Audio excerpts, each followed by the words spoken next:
ভূরাজনীতি এবং অর্থনীতি দুই দিক থেকেই বাংলাদেশের প্রধানমন্ত্রীর চীন সফরকে গুরুত্বপূর্ণ হিসেবে দেখা হচ্ছে।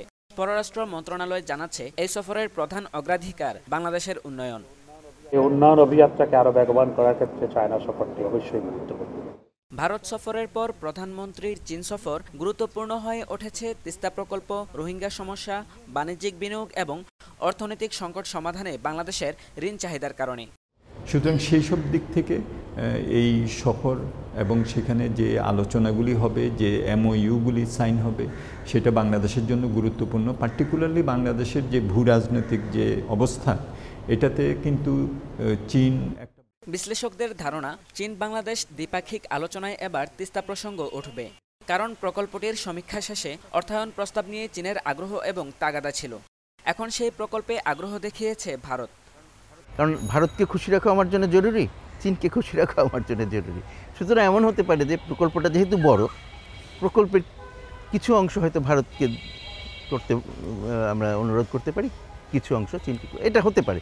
তো এইগুলো নিয়ে, এইসব ব্যাপার নিয়ে, এইসব বিভিন্ন রকমের ধ্যান ধারণা কি আছে, চীন কীভাবে চিন্তা করছে, সেসব নিয়ে আলোচনা হবে। আর তাছাড়া চীন বাংলাদেশের সবচেয়ে বড় বাণিজ্য সহযোগী, অংশীদার। আর চীনের কাছ থেকে আমরা বড় অঙ্কের বিনিয়োগ পেয়ে থাকি। বেইজিং বৈঠকে রেল, সেতু ও সড়ক অবকাঠামোর বেশ কয়েকটি প্রকল্প চীনের টাকায় বাস্তবায়নের প্রস্তাব দিতে পারে বাংলাদেশ। এছাড়া অর্থনৈতিক সংকট মোকাবেলায় চীনের কাছে ৫ থেকে ৭ বিলিয়ন ডলার চাইতে পারে ঢাকা। ফান্ডিং দরকার, আমরা সেই জন্য চায়না আমাদের অর্থনৈতিক ডেভেলপমেন্ট পার্টনার, সেই ব্যাপারে আমাদের জোর থাকবে যে অর্থনৈতিক। দেখা যাচ্ছে, গত এক দশকে বাংলাদেশে চীনের ঋণ বেড়েছে সবচেয়ে দ্রুত গতিতে। বিদেশি ঋণদাতা হিসেবে চীনের অবস্থান এখন বাংলাদেশে শীর্ষ ৫-এ উঠে এসেছে। এছাড়া দ্বিপক্ষীয় ঋণের তালিকায়ও জাপান, রাশিয়ার পরেই চীনের অবস্থান। বিগত ৪ অর্থবছরে বাংলাদেশে ৩ বিলিয়ন ডলারেরও বেশি এসেছে চীন থেকে। সর্বসম্প্রতিকালে বড় বড় অনেক প্রকল্প আমরা চীনের সহায়তায় করছি এবং সেখানে চীনের ঋণের দায়ভার সেটাও বাড়ছে।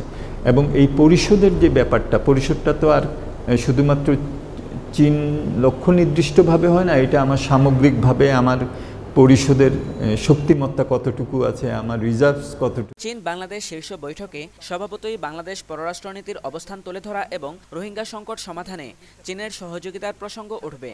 সাবেক পররাষ্ট্রমন্ত্রী বলছেন, এই অঞ্চলে চীনের উদ্বেগের বিষয় নিয়ে বেইজিংকে আশ্বস্ত করার বিষয়টিও আলোচনায় থাকতে পারে।